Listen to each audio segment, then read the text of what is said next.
Well, hello folks. We're working on a 1954 Shepherd with an outboard.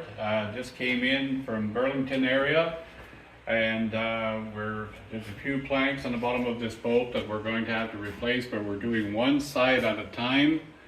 So we're reinforcing the keel and the outside perimeter where the wood is still good with some white oak bridging across there, and we've got some mahogany boards that we've ordered, and the pieces are just in place right now, and then we're going to epoxy them in and screw them in and bolt them in. This will reinforce the bottom of the hull on this Shepherd, and it's going to be a lovely boat. We've already sanded pretty much the whole hull and sides of the boat. Now we have to repair the damage on the bottom of the boat. It looks like this boat was left outside with leaves and whatever, but this is a double hull boat with 3/8 mahogany on an angle on the inside and 3/8 mahogany on the outside and the length of the boat.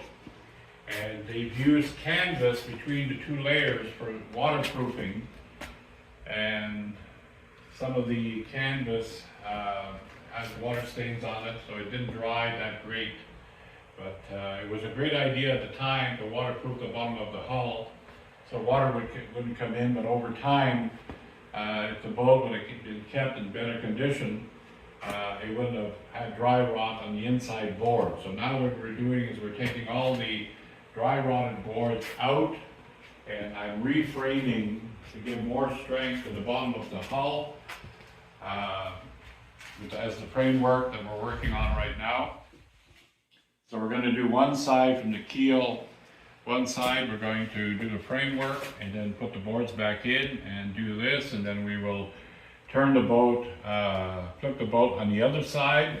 The same framework will be done on both sides of the keel to reinforce the boat, and this will add even more strength to the bottom of this boat. But it'll be a lovely boat when it's all done. This will be a beautiful mahogany, very shiny boat. It's a beautiful Shepherd. Just needs some TLC, and that's what we do here. We put the TLC in there. So anyway, we'll keep you informed what's happening, and look up for the next video. I'm Basil from the Georgia Bay Heritage League. Vote on. Take care.